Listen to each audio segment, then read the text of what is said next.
Magandang umaga po. God save the Queen.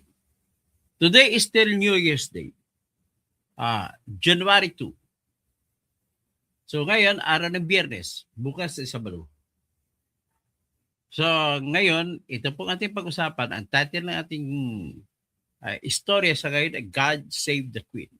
Ang Queen na tinutukoy ko po rito ay si Sara Duterte. Kasi po siya ang Vice President. At kung mamamatay man ang President, siya ang papalit. At kung matatanggal o mag-resign si Bongbong, siya ang papalit.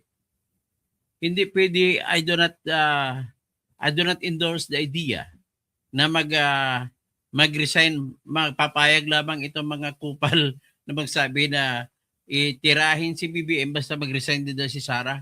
Saan mga utak ninyo? Mga utak talangka yun. Tapos, ito pa yung mga kasamahan ko rin dati, si Insurrecto, si Llamas, magkasama sila 2x2. Saan ka ba makakita? Ipopropose nila tatakbong presidente si Leni Robredo, Vice President si Bongbong, wala na raw tatalo. Kakahiya kayo. Mas lalong masisira si Leni Robredo kung ipaparis mo siya sa kurakot na certified. May mga ebidensya na mali-malita na mga bilyones ang dinideliver sa kanya. Ayaw lang umalis. Si BBM. Ano ka na, certified ka na, grabe ng ebidensya kung political reason lamang ang objective natin, sapat ng ebidensya. Iba pa yun kung kumaso na isusubiti sa korte. Hiwalay yun. Ngayon, hindi ko ini-endorse na uuwi si Saldi, kundi pareho din siya kay Cabral ang mangyari sa kanya. Ang Cabral, until now, I do believe that she is still alive and it only happened because she had plenty of money. She had at least 20 billion pesos in her pocket to dispose of. At saka binigay niya ng pera. She must have given money to the funeral parlor para maglagay ng bangkay na double dead na mangyari. At she had that money to pay for the police officers who will conduct investigation to make it appear na talagang patay siya. And she had that plenty of money to make it appear, to pay for the National Bureau of Investigation agents to make it appear na yung fingerprint niya na nakuha ng sa bangkay na yun at kapariha sa fingerprint niya. Look at the massive, grand scale of deception and falsification na ginagawa nila. Yan po yung ginagawa sa gobyerno ni Marcos dahil he's so afraid na kung matanggal siya, makakasuhan siya ng plunder to the highest level. Siyempre, bilyones ang ninakaw ni Gago. I call you Gago because you are a thief. Pati sapat na po ang mga mali-malitang ebidensya na binigay ni Saldico para patunay na ikaw po ay talagang grand theft. Ang isa pang ebidensya na dadagdag na ikaw yon ang nagnakaw ay yung lumabas po ang Cabral Files. Sa Cabral Files po lumabas na mayroong 8 billion na proyekto kuno sa iba-ibang parte ng Pilipinas pero nakalagay na nanggaling kay ES-SAP. Sino ba si AS? ES, Executive Secretary Lucas Bersamin. Pero dininay ni Lucas Bersamin. Lucas Bersamin is a retired Chief Justice of the Supreme Court and he carries with it that respect as a jurist. He is a man who is of high moral integrity. Hindi kagaya. Tapos sino naman si SAP? Si SAP po, yan ay si Special Advisor to the President na walang iba kundi si Anton Lagdamio na Mr. ni Don Zolweta at tatay ng isang anak ni Lisa Marcos. Ang tatay naman ni Sandro Marcos, kamukha siya kasi ni Bong Dasa, yun ang tatay niya. Yung isa, kamukha naman ni Martin Romualdez, yun ang tatay niya. Kaya I can say this based on their faces. Kamukha kasi. Bahala na i-deny niya kasi wala akong label kung mali yun, di ba? So, ito lang ngayon ang aking masasabi sa ngayon na talagang walang kwenta yung pinaglalaban nila ni Ronald Llamas na magtatakbo daw si Leni Robredo in tandem with BBM as Vice President si BBM. Wala, masisira ang integrity ni Leni Robredo. Tandaan na si Leni, bakit ayaw na magkipagdikit sa inyo? Kwento kayo ng kwento, kagaya si Trillanes, kwento ng kwento, Dilema, kwento ng kwento. Si Rizon Tiveros, piling president, kwento ng kwento. Bakit ayaw na dumikit sa inyo ni Leni Robredo? Unang-una, naranasan niya na nung tumatakbo siyang presidente. Unang nagtraidor sa kanya diyan si Trillanes. Akalain mo na magsasampa na lang sana siya ng protest para bilangin ang boto ng manual o kamay-kamay, isa-isa, hindi yung Smartmatic. Kinontra ni Trillanes, sabi niya, "Madam, talagang talo tayo sa survey." Gago talaga Trillanes na to. Sana gustong-gusto ko manalo nun si Leni na pagka-presidente. Wala sana tayong problema na gitong flood control kung si Leni nanalo. Tapos, niyari ni Bongbong Marcos si Leni, tapos papayag kayo. Iparis niyo si Bongbong kay Leni. Ano kayo? Mga walang dangal. Binebenta niyo sarili niyo, mga kaluluwa niyo kay Satanas, ha? Mr. Ronald Llamas, si Mr. Insurrecto. Mga proponent niyo, talagang mga walang kwenta, may pinag-isip niyo. Wala kayong mga prinsipyo. Kung ang maraming kakamping po umalis sa inyo sa grupo isa na ako doon. Bakit? Paday, saan ba kayo pupunta? Ba't tumakampi kayo kabungbong? Walang kwenta. Sa akin, wala ang binibigay ng pera sa akin. Iba, maraming binibigay. Yung mga Marcos vloggers, yun, tira ng tira kasi may binibigay si Marcos na budget from the people. Na budget ng Pilipinas, budget ng taxpayers, ibibigay sa mga vlogger. 50 billion na ata ngayon ang tinaas ng kanilang despite the fact na meron silang mga trolls na taga-sagot, taga-comment. Marami to nang bumabanat sa akin, mga troll, mga tumatanggap yan kay Claire Castro. Despite that, bagsak pa rin ang survey ni Bongbong Marcos. No amount of trolls can save you. Mr. BBM? At saka ito lang, ano naman ngayon ang gawin nila? Nagsampa sila yung grupo nila, kung tawagin mo makabayan, pero their act is serving the soul or the cause of Bongbong Marcos. Kasi sinampan, bakit si Sara ang sinampan yung nakaso? Aber nga, Ma'am Sheila Magno, Heidi Mendoza, Father Flavie Villanueva. Mas malaki ng dihamak, higati langit ang lupa ang pagitan, matindi ang ginawa ni BBM kumpara kay Sara Duterte. 125 million na confidential fund na hindi pa sigurado kung ninakaw niya o hindi. Kasi ang Berigris Piatos na resibo ay talagang ganun din ang ginagawa sa confidential fund ni Bongbong Marcos. Hindi pinapakilala kung sinong tunay na tao na tumatanggap. Kasi sikreto nga Tawagin mo pa ba confidential fund kung ilalagay mo buong pangalan ng tumanggap? Kagaguhan yan. Kagaguhan din ng kuwa yan. Dapat hindi nila binigay yung records. Kasi yung Kongreso, although by oversight function sila, but it is not among their province. Unang-una, dapat in-invoke din ni Sara dyan yung national security. Kaya lang, hindi siya. Hinayaan niya. Magbukas.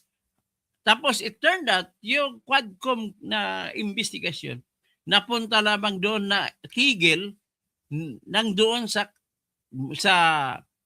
kamay nila ni Colonel Raymond Dantila Chica at saka ni Colonel Dennis Nolasco. Nang sinabi na ng pera sa confidential fund ni Sara ay nasa kamay, binigay sa kanila. Nandoon naman yung dalawang colonel sa Quadcom o Government Committee ni Joel Chua. Bakit hindi nyo tinanong? Ano ibig sabihin? Ibig sabihin, sumurrender kayo na ito pala national security. Hindi pwede, confidential pala talaga. Hindi pala talaga pwede busisiin si Colonel Nolasco at si Colonel La Chica kung saan napunta yung confidential fund na tinanggap ni Sara mula sa 125 million mula sa opisina ni Marcos. Di ba? O yan ang klaro. Paano nyo ngayon mapatunayan na gano siya? Mamaya ipaliwanag ko. So anyway, for this purpose, sa vlog ko ngayon, hindi po mananalo ang bagong impeachment. Bakit po? Unang-una, may batas tayo na isang impeachment lang ang pwedeng isampa sa isang taon. At ito po ay mula kung ma-dismiss ang kaso upon the initiation or upon the dismissal of the case. Sa ngayon na nag-uusap tayo, meron pa pong nakapending na impeachment andon pa sa Supreme Court dahil po sa nagsampa kayo ng motion for reconsideration. And because of that, the first impeachment complaint is not yet determined, is not yet final, whether it is dismissed or whether it is valid. And because of the fact that the House of Representatives, the groups of different other people, including the group of Bakabayan or the group of One Sambayanan, led by former Justice Antonio Carpio and assisted by Attorney Howard Calleja, that motion for reconsideration is still pending in court. And once it is pending in court, then the main case, which is impeachment, about impeachment, actually that complaint is a petition to declare the impeachment void. Nanalo si Sara sa Supreme Court. Dineklara ng Supreme Court na void. Ibig sabihin, baliwala. But then, you cannot believe your eyes with that decision of the justices of the Supreme Court. Despite the fact that among those justices who decided the dismissal of the case because it is void was Justice Raul Villanueva, who was appointed recently by Bongbong Marcos.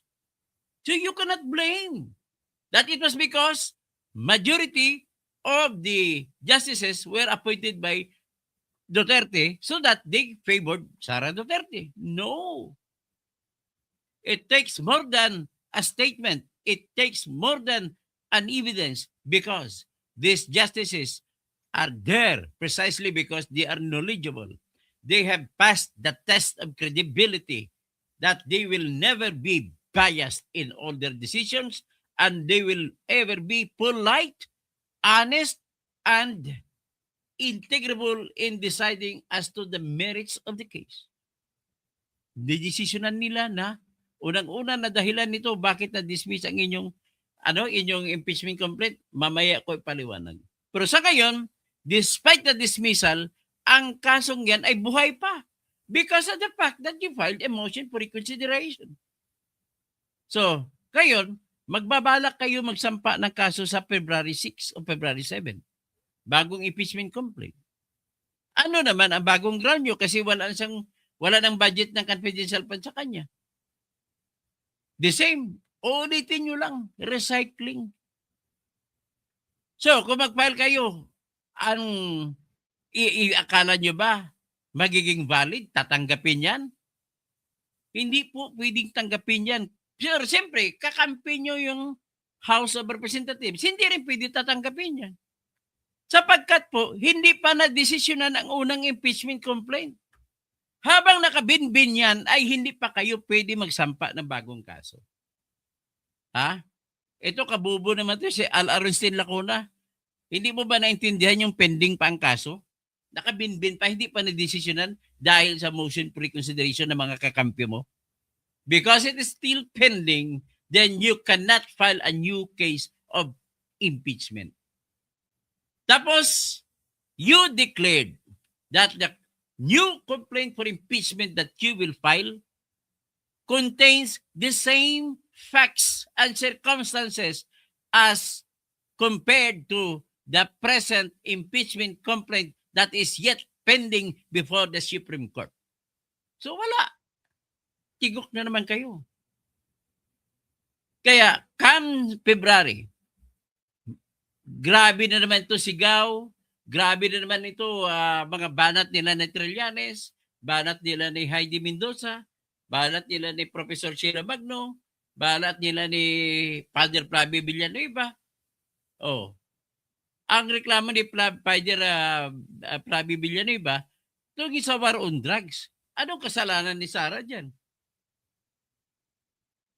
Ganun na po ang problema ninyo. So, ang pinaka-problema ninyo is how to get off with the new impeachment complaint.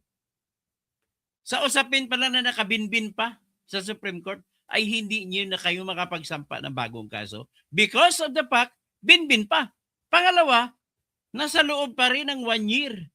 So, halimbawa, for example, assuming for the sake of argument, February 5, binasura na ng Supreme Court ang inyong motion for reconsideration. So, ibig sabihin, magsimula na, ano mangyari?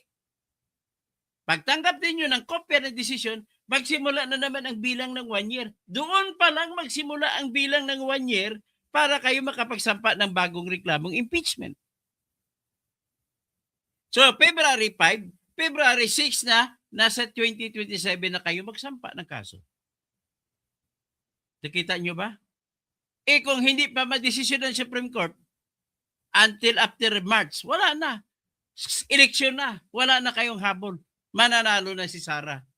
Because of the fact na yung latest survey, sa tingin ko ay hindi na magbabago. Ang SWS survey at saka Pulse Asia survey.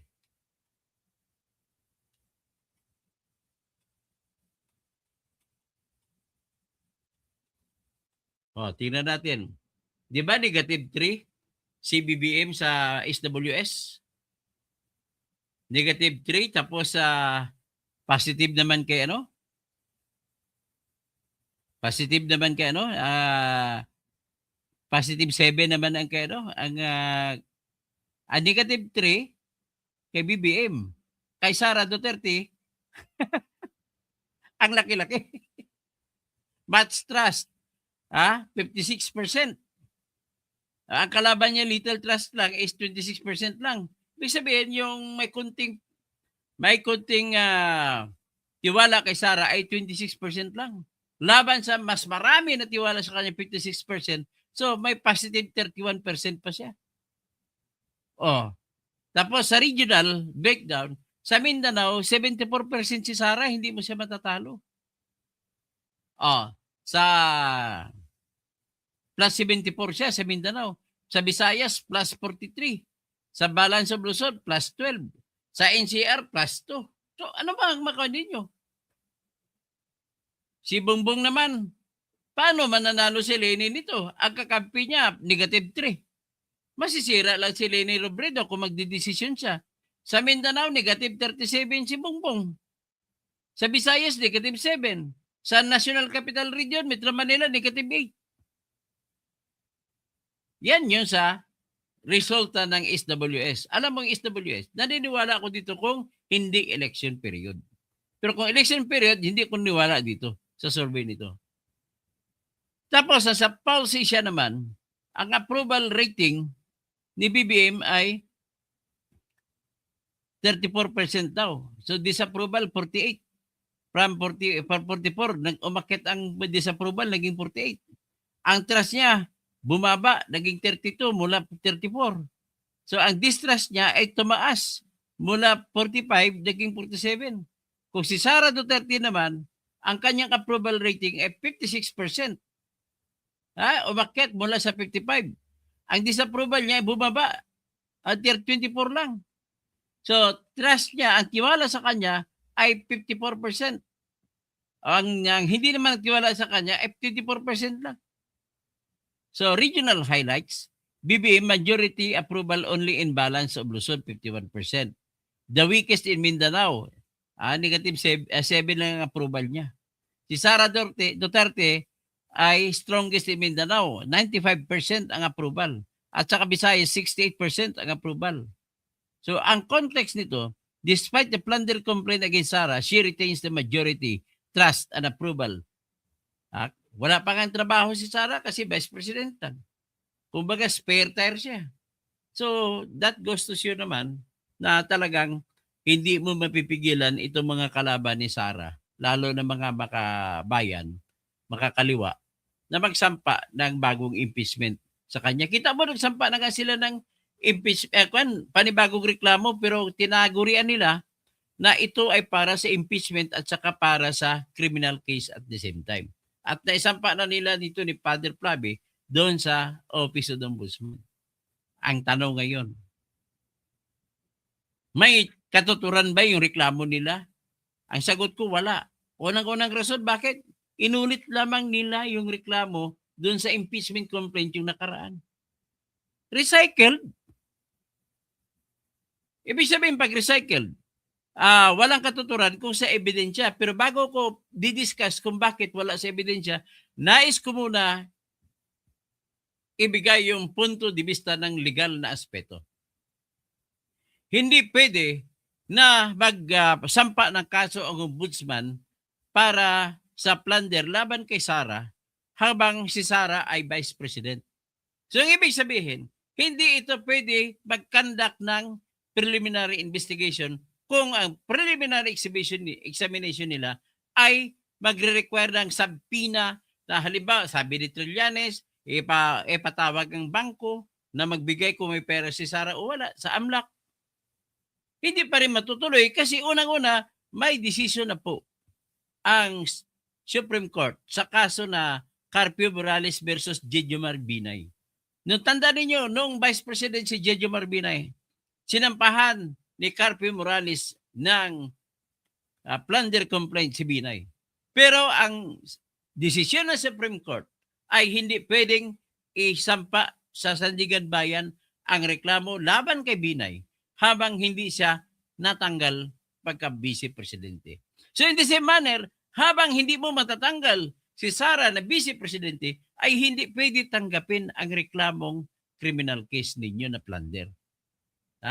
Attorney Dino De Leon, UP product. Attorney Jesus Palsis, UP product. And all other lawyers na nagmamayabang, asan kayo ngayon? Makipagdebate pa si Palsis kay Rowena Guanzon, pareho silang UP. Nakipagdebate sa isang abogado, sinabihan lang siya ng abogado, have you read the Desierto case? Ngayon, pag ako naman pagkaharap niya debate, have you read the Ombudsman Carpio Morales versus Jejomar Binay case? Where it says, the Supreme Court declares that you can never file a criminal case against the sitting Vice President. So, yan po, mahirapan sila sa punto de vista ng legal na hindi sila makapagpatuloy ng kanilang criminal complaint. Kasi ang ginagawa nito mga nagreklamo na to, umulit-ulit, paulit-ulit, recycle, kung hindi nila kaya impeach, dito sila sa ombudsman pumunta. At ang feeling nila, mag-action ang si Boying Rimulya kasi kakampi ni Rimulya si BBM at kalaban niya si Sara. Pero daw kayo, may traidor po mga Rimulya. Bakit traidor? Kita nyo na yung ginagawa ni John Beck. Parang nagpapasikreto siya, papabor siya ngayon kay Sara. Kasi alam ni John Beck, pagdating ng 2028, pinakamahirap na kalaban na talunin ay si Sara Duterte. Kaya dapat si Lisa Araneta Marcos sa si Bongbong magdadalawang isip na sila sa mga Rimulya. Good time lamang sila. But nevertheless, hindi mananalo po ang bagong impeachment complaint. Una kong dahilan, ulitin ko lang, ay yung katotohanan na hindi pa totally na-dismiss ang unang reklamong impeachment.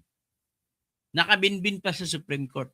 At hanggat nakabinbin ka, hindi ka pwede magsampa na pareho din ang reklamo mo sa facts na narration sa bagong complaint mo. Pangalawa, mahirapan din sila. Kahit sabihin natin na pwede. Halimbawa, tanggalin na. Bakit? Tika muna. Una-una, may 1 year pa sila bibilangin mula sa araw na i-dismiss finally ng Supreme Court ang kanilang motion for reconsideration. Saka pa lang magbilang ng 1 year. Kung i-dismiss ng Supreme Court yun, June 2026. Ang 1 year is June 2027. Kasunod 2028 na, eleksyon na. Wala na, no more time. Kaya mangyari dyan, Kakantahan na lang kayo, goodbye to you, my trusted friend. Goodbye na sa inyong mga pangarap na magiging presidente. Alam mo, kaya hindi na naig sa ngayon ng mga dilaw, mga pink, kakampi nyo pa ako noon. Butante pa ako ni Nelly nung pag tumakbong vice president. Sapagkat kayo ay mga paling-paling. Kayo kumakampi kayo kay Marcos. Kayo ang numero 1 na turncoat, balimbing. Si Insurrecto, balimbing.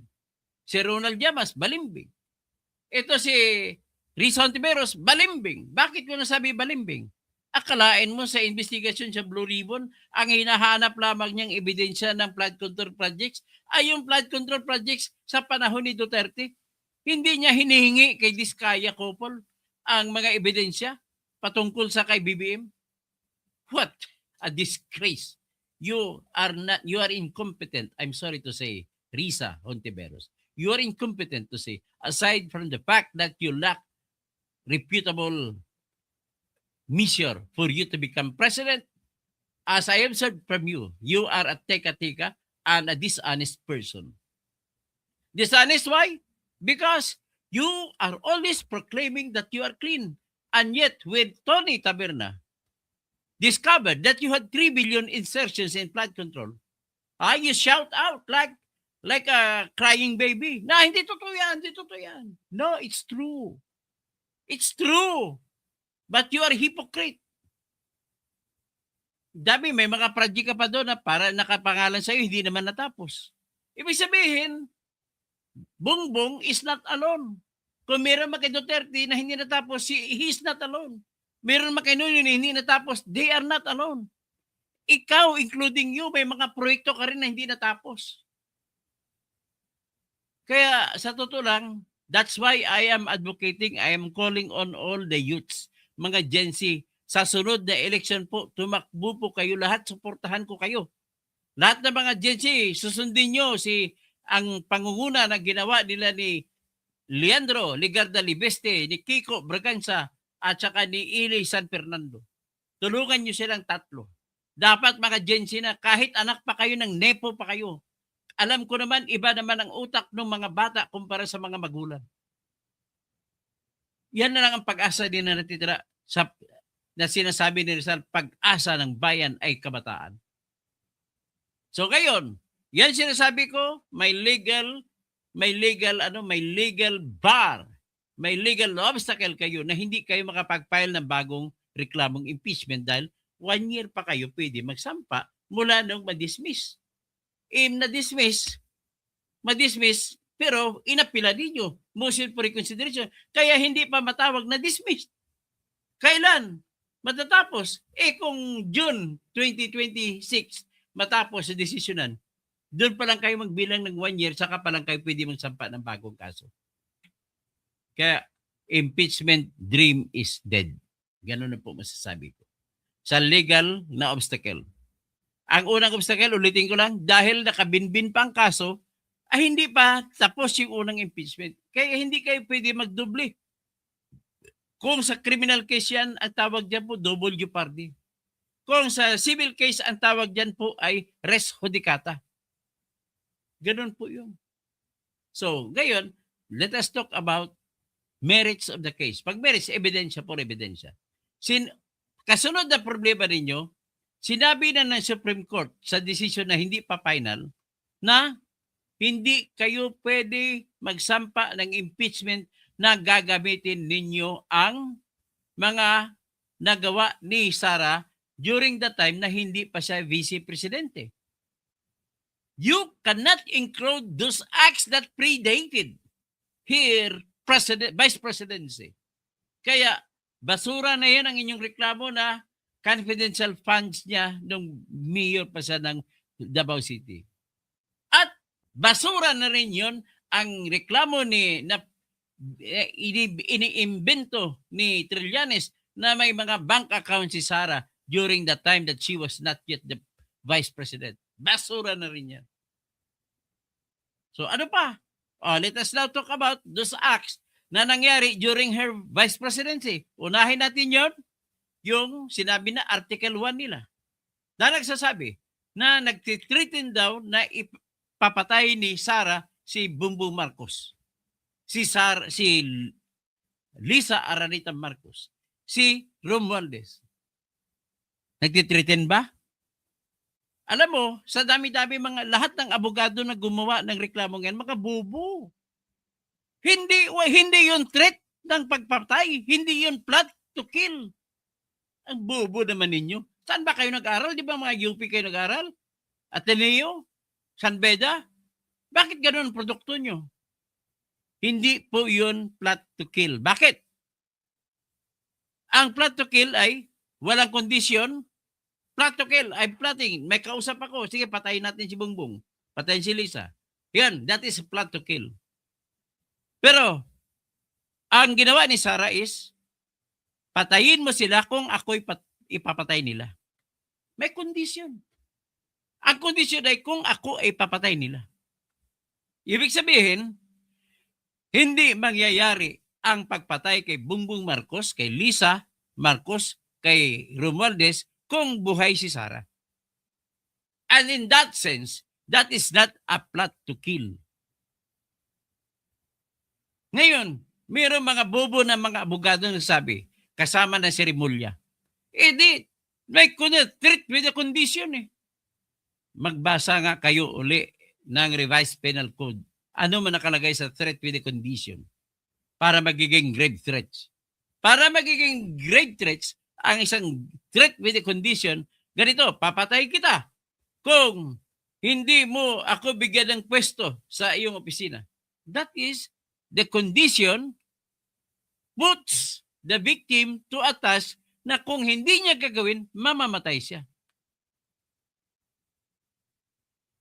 At kung gagawin niya, hindi siya mamamatay. Ibahin mo sa sitwasyon, pag pinatay mo ako, papatayin kita. Iba yun. Kung hindi siya magpapatay, hindi siya mamamatay. Ito na mag-isang kondisyon, if you will not appoint me to a position in your office, then I will kill you. At kung gagawin niya, hindi siya mamamatay. Pero kung hindi gagawin, papatay siya. In other words, walang choice ang the real grave threat that is considered as a crime ay walang choice ang biktima.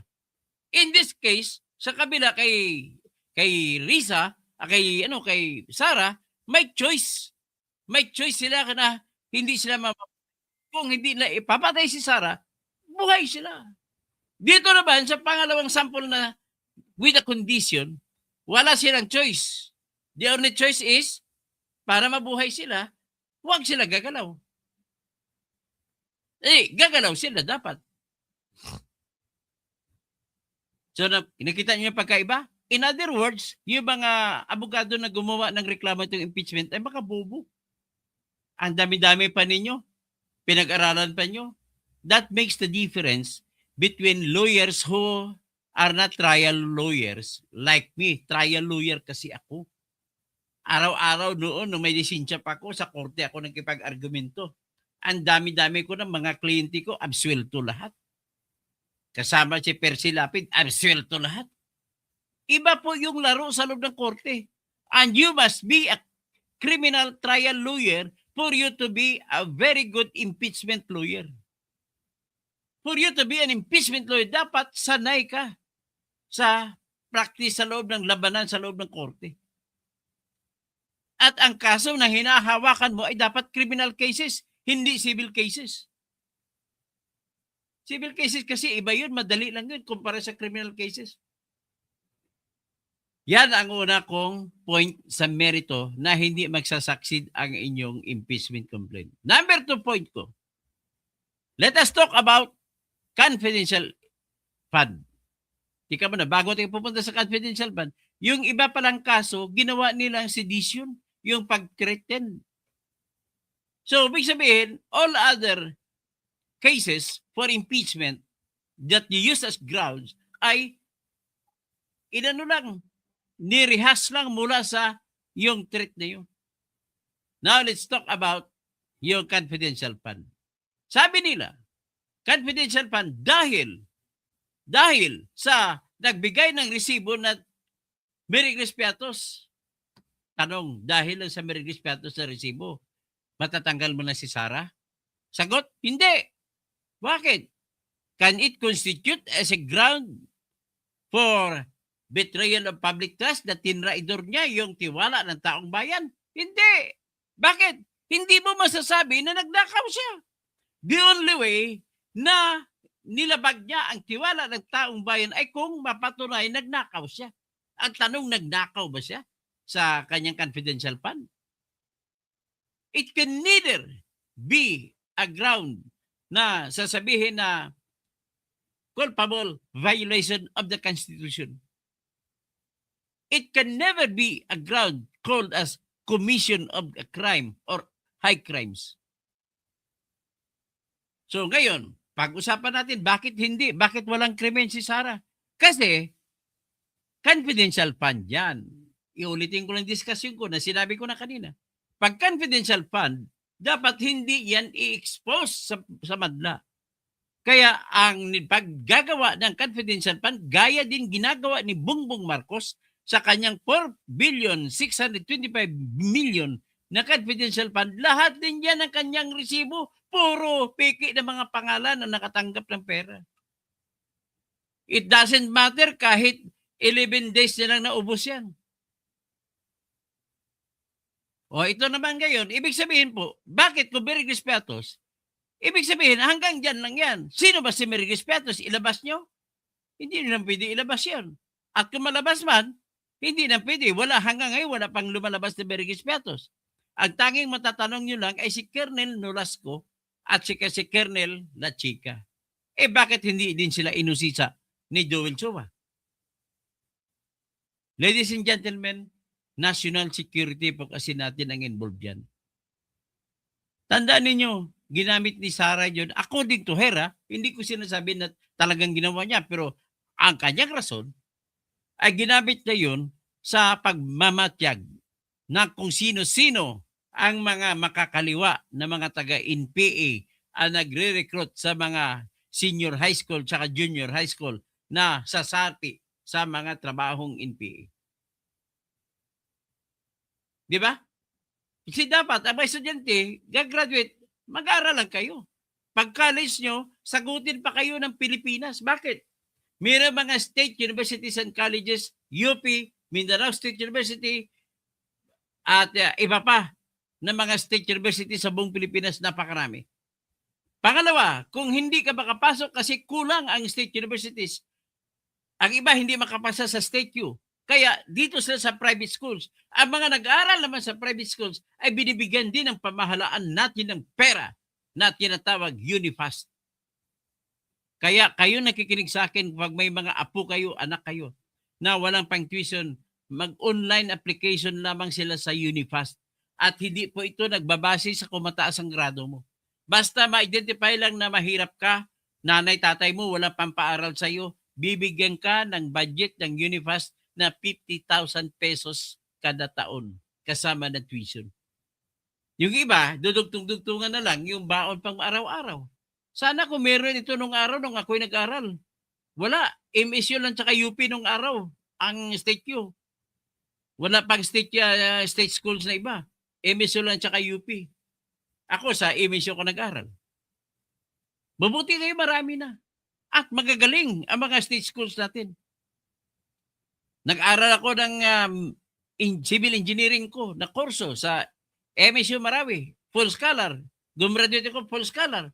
Ang total average ng aking grade, cum laude. Pero hindi ako naging cum laude. Bakit? Kasi may surveying ako na hindi na incomplete, hindi natapos kasi ang professor ko na si Engineer Udtog Tago, na abogado na rin ngayon, ay hindi pa nakabalik sa MSU dahil nag-masteral siya. Kaya nag-lapse into 5. Kasi pag may 5 ka, disqualified ka na magiging cum laude. Anyway, ginikwento ko lang yan. So, yan po ang ating sistema sa ngayon na dapat mapatunayan ninyo muna na si Sara, ang kanyang mga confidential fund ay sa totoo lang, sabi niya, ginamit niya panlaban sa mga nagre-recruit sa mga NPA. Ngayon, talakay natin ang issue. Paano yan? Kasi she spent it in only 11 days. 125 million na kung i-convert mo on a daily basis ay ang halaga niya ay 11,333,333 pesos. Is that reason enough to say that Sara is guilty of malversation?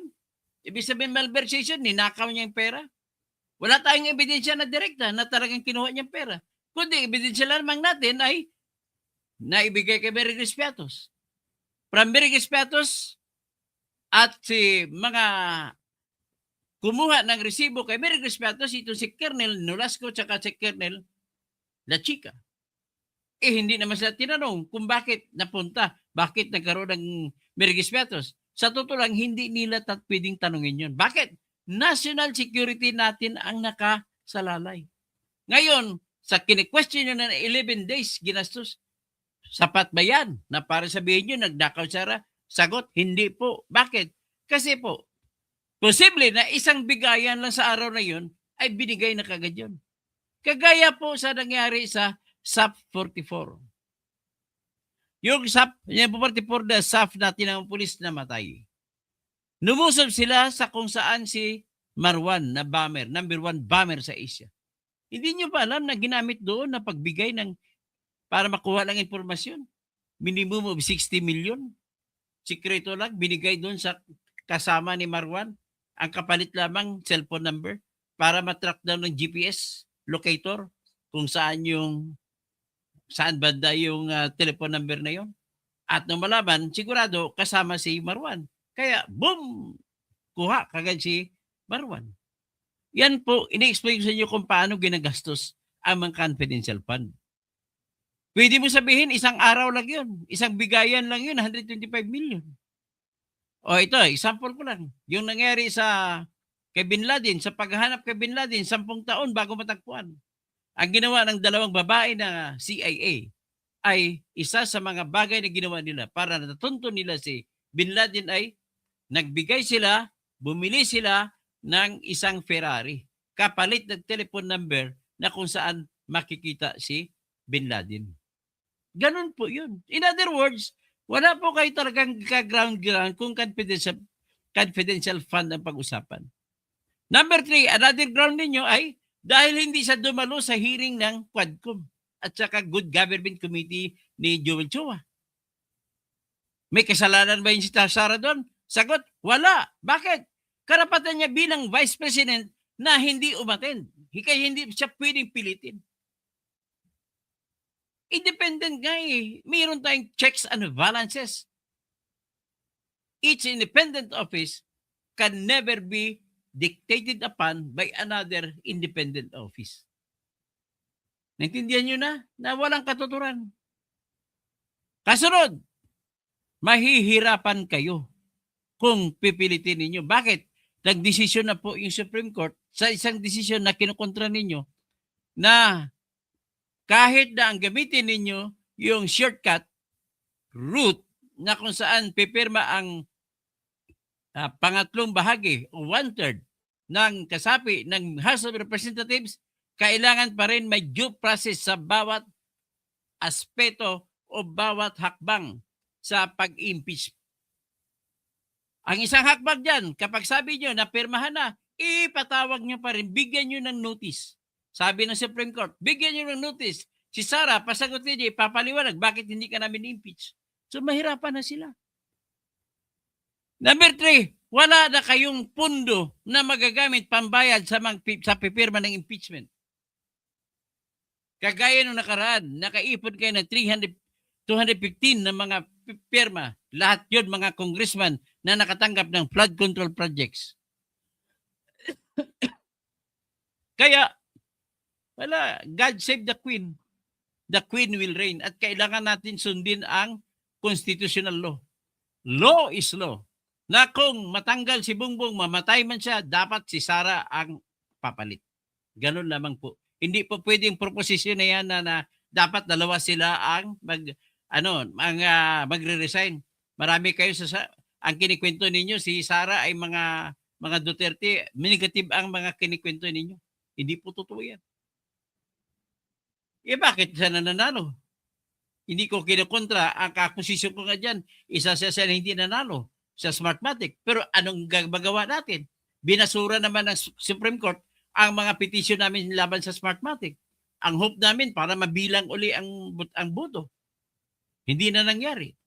Because of the obstacles, ayun, dito na tayo sa ngayon. Anyway, malapit na lang-election, bakit hindi ka magtitiis? 2028 na lang. Oh. Sa ngayon, I'm still citing Cara David, yung birthday wish niya na mamamatay sana mga korap. Namatay na po si Enrile. Namatay na po si Akop. Korap din si Akop. Pasensya sa mga pamilya Akop. Namatay na rin si Cabral. Hindi ko alam kung namatay o hindi. Pero sabihin natin namatay na. Sinong sunod na namatay? Ang gusto ko namatay sunod si BBM. Pinakamalaking nanakaw. Sunod si Romualdez. Sunod si Benny Abante. Sunod si JJ Suarez. Sunod si Dan Fernandez. Sino pa? Si Caraps Paduano. Sunod si Jinky Luistro. Ang dami nyo na dapat patayin ng Diyos. Di ba? Pinagdadarasal ko talaga na mamamatay kayo. Patayin kayo ng Diyos. That's the only way. Para mawala na yung pagnanakaw niyo sa pamahalaan natin. Hanggang dyan lang muna at maraming salamat po. Today is January 2. Okay. Si Barbers pa, is Barbers. Sabi ni Kayong Carding, mamamatay ka rin. Si Johnny Pimentel. Si Joel Chua. Si Romeo Momo. Mga kurap kayo lahat. Si Rene Vicente Lagnada, mamamatay ka rin. Kurap ka rin. Sino pa ang iba? Si Batogas. Grabe. Ba't hindi kayo? Ngayon, Gamara, magandang umaga. Carolina, thank you po sa yung super sticker. Has Garcia, good morning. Tapos si Mariam Solis, alam namin ang kabulastugan ni BBM. Di kami bulag sa katotohanan. Sabi ni Has Garcia, exactly. Ernesto De Vera Jr., Happy New Year, Idol Doc. Happy New Year sa inyong lahat ulit. So, Has Garcia, me also sir, I believe Cabral is still alive. Miriam Solis, kaya pala di pina-autopsy. Has Garcia, Yamski, magandang umaga po sir Toto, Happy New Year. Yasmin, Doc. Has Garcia, ipaiangat mo natin dito. Has God Save the Queen. Has B. Garcia, who's next to Akop? Yan, si Benny Abante gusto ko. Tapos si Yasmin Cabral files are pertaining to the mastermind. Kung sino mga mastermind nandun sa Cabral files. So Lenny, wag na subukan. Nasisirang buhay mo po. Yasmin, kumakampi sila kay Bangag dahil sa pera, attorney. Mel Visto, Happy New Year, attorney. Mantis, si Kurakot, Sara, may bad track record na nung mayor pa. Kung kurakot man siya, hindi siya ma-impeach kung sa tingin mo kurakot siya. Geraldine, nung naungayan, isa ka rin fake news. Hindi po news yun. Opinion po yun. Kailan ba naging fake news ang opinion? Gerald? Napakabobo mo naman. Sabi naman, balik ka, palaging balik.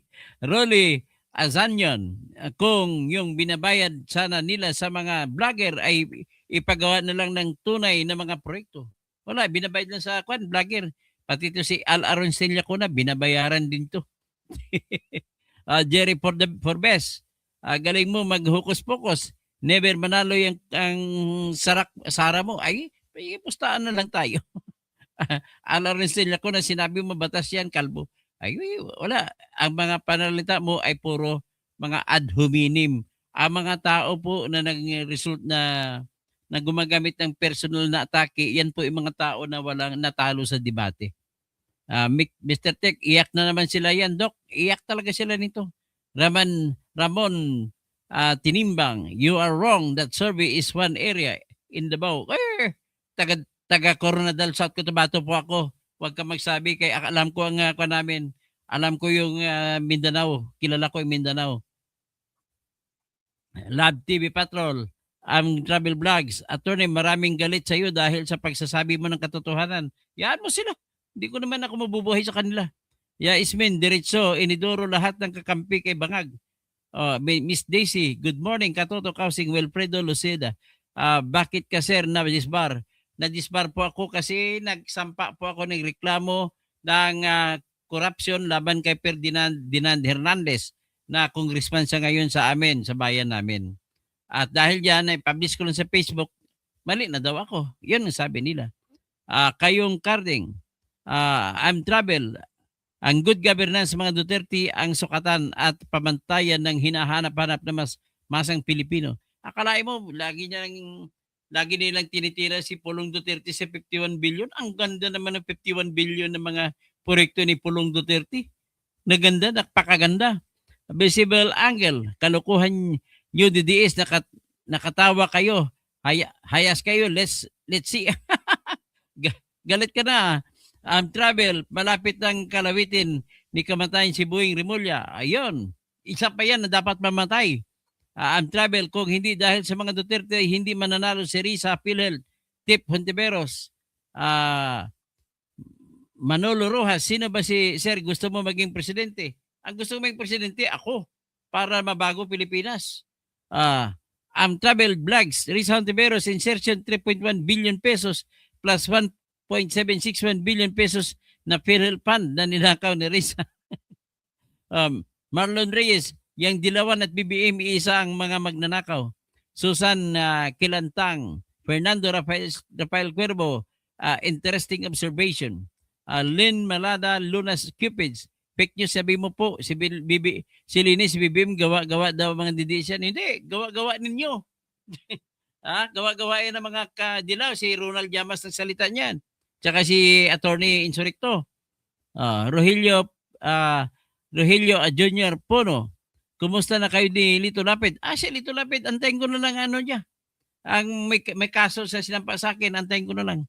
Mga gonggong nag-okay, ugo kung wari sa hindi pwede kasuhan ang isang tao, some case sa 2 beses mga kaplastikan. Ang travel vlogs, pera lang ang mga abogado ni PBBM. Ganoon ba? Ano mga pinagsasabi mo, hindi maintindihan. Okay, Rodi Rabi, Pastor Rodi Rabi. Tapos admin Aser. Hi, natulog ka na January 1, 26, puro ka trabaho sa kasisira ng gobyerno. Hindi po paninira yan, katotohanan po yan. Jordi Rabi, stay safe. Marlon Reyes, pinipilit lang nila kaso, Sir Toto, umaasa na makalusot. Reynold Loro, Sir, dito natin makita na pagpera ang gumalaw, baliwala na lang ang kabulastugan ng bagong government. For the love of money is the root of all evil. Yon, love of money. Yo Ismin, Dok, tahimik na yata mga prosecutors ng impeachment. Dati maingay. Rolly Junior Jimenez, isa na naman itong diehard DDH. Ikaw naman diehard DDH. Rolly Junior Jimenez. Kung DDH ako, ikaw naman DDH. Ano yung laman DDH? Diehard Duterte hater. Laughing man, Gwek, paano kung hindi si BBM ang pumatay kay Sara? Pumatay kay Sara, pero dahil namatay si Sara, kahit na, ang usapan dito, Laughing man, you must be awake. Ang pinag-usapan dito, pasok ba yan sa criminal law natin, sa revised penal code na grave threat? Hindi po yun pasok. Kasi sinasabi ko, pinapaliwanag ko kanina, ang pasok sa criminal book natin na grave threat ay yung wala ng choice. Ang mangyari pag hindi gumalaw ang biktima ay mamamatay siya. Ito naman, ang sa example kay Sala, pag gumalaw kayo, ay mamamatay kayo. Baliktad, iba yun, layong-layo. So, sana naintindihan ninyo. Manny Valdez, please, ipaliwanag niya kung sino ipakita niyo sa Manny Valdez, huwag ka naman magpakabubo. Hanggang ngayon, wala pa po ginawang basihan na wala pang ginawang pamantayan ang kuwa kung paano magpapaliwanag kung confidential fund. Sigurado ako pati mga police confidential fund, ganun din ang ginagawa nila. Bakit? Kasi yung mga intelligence officers ni Sara ay mga army. Sila ni Nolasco, sila ni La Chica. Yan ang gawa, sila naman gumawa ng resibo. Bubo ka ba? MG Travel Vlogs, 500 billion pesos ang confidential fund ni Boeing Rimulya. Bawat taon bilang isang DOJ secretary. Budol, Abudi, ha ha ha. Laughing man awake. Paano kung hindi si Bibimang pumatay kay Sara? Ay, ibang question na yan. Ang pinag-usapan, hindi na abot sa ganong tanong. Napakabububo naman. Ang pinag-uusapan lang kung mayroon bang grave kit doon o wala. Ganun lang po yun. Huwag ka na dumating sa kung paano ko namatay. Halimbawa at hindi siya pumatay. Wala yun. Malayo pa yung premature mga tanong mo po. WPC guard. Correct. Pinag-initan talaga nila yung mga Duterte. Mahirap kasi tanggapin ang katotohanan na malakas sa taong bayan ng mga Duterte. Ang travel vlogs, 500 million pesos ang confidential fund ni Boeing. Hindi pa rin napaliwanag yan. Wilson Tapayag, good. Ang travel vlogs, 500 million pesos taon-taon ang confidential fund ni DLG Secretary John Vic Remulla. M travel vlogs, PBA may 4.5 billion pesos. 4.65 po. 4.625 billion po ang budget ni BBM taon-taon sa 2024 na confidential fund. AMG Travel, more than 400 government agencies sa gobyerno ang may mas malaki pa sa 125 million pesos ang confidential fund. MG Travel Vlogs, si First Lady Lisa Araneta Marcos ay may 100 million pesos bawat buwan na natatanggap mula sa DPWH. Yan ang maliwanag na korupsyon. Miss Daisy, good morning Katoto. Mercy Narvasa Suzuki, basta ikaw magpaliwanag Dr. Toto, naintindihan mo talaga tama sa batas. Tungo sa tanga at adik lang ang hindi makakaintindi. Salamat naman. MG Travel Vlogs, ayon sa patotoo ni GAA, Chairman Zaldico, na kaalyado ni na PBBM at Martin Romualdez ay may 2 billion pesos per month. Starting yan, September 2022. IMG Travel Vlogs, kitang-kita ang ebidensya ng malawakang korupsyon sa pamumuno ni PBBM. Si Basad, at totoong tirador ng tae. Hayaan mo kung ano man sabihin mo. Well said, Lodi. Bravo. Sabi naman ni Ridog Cabo. Helen Baguio, good morning po. Dennis Hurogo. DDS pala itong si Kausing. Kung DDS? Okay lang naman Bakit kung DDS? Tatanggapin ko pa yan. Helen Baguio. Pero totoo yan, dinidepensa ko ng batas na kinidnap ninyo. Bawal ang kidnapping pero kinidnap nila si Digong. Pinadala sa... Diyan po, doon ako nagalit. Na batas yan Bakit hindi nila ginalang? Teddy, ganun mo ba? Hindi mo na impeach si Sayad? Baka yung mga may sinasabi mo, ano naman iba dahilan mo sa impeachment mo, Teddy? Buang ka talaga. Ikaw may Sayad. Rudy Rabe, Pastor, Marlon Reyes, gusto ko 2028 para eleksyon na. Travel Bags, amen to that. Mangyari nawa. Kayong Karding, Barbers, sa Fernando Agramon, kaya pala nahirapan mahuli ang mga magnanakaw kasi may pera. Isama na si Sandro Marcos. Si Sandro dapat mamamatay na rin. Pinoy Movie, TDC, ay maganda sa iyo, patawag ka sa Senado. Okay lang, wala problema. Dr. Kausing, you're always in prayers. Rudy Rabe, God bless. Marlon Reyes, kung magkatotoo yan sa totoo, nasa 10 na lang natitira sa congressman. Magaling kang kupal ka. Sabi natin, kupal daw ako. Saint Hood, salamat po. We hope and pray that dreams come true. The devil will be gone forever. Pastor Rodi Rabi, Dr. Kasing, mamatay din lahat ang mga nasa gobyerno, lalo na si BBM, Tambalisa, Benny Abante. Sato Margarita, Happy New Year watching from Japan. Tapos Carolina on air, pag diretso bituka mo, ang Panginoon ay kasama mo at ang tamang panahon, makikita yan ng kampon ni Bangag, Pinklawan. Kayong Karding, salamat sir, paliwanag mo. Pati media bayad. Bayad ka mga media. Ben Muerma Roberto, Ben Reclamador in the house. Opo, salamat po. Rodi Rabi, basta kurakot, kailangan kunin ni kamatayan sa lalong madaling panahon. Odek Napoto, God save the Queen. Kayong Karding, mga trolls na sir. Mantis, what about if we are saying the truth based on what we believe? Elvira Razabura, Ra, Elvera, Zamora, Duterte ka na po ba? Yes, mag-Duterte na lang ako. Bakit? Sino ba? Wala na si Lenny, wala na eh. Hindi na tatakbo. Toto, what you are saying is we must believe that you say what you say because you are nuts above us. Kung tama naman, kasi mas may alam ako sa sinasabi ko, totoo sinasabi ko na dahil basihan ko. Save the Queen of Stupidities. Bahala ka kung yan ang sinasabi mo din sa Hurugo.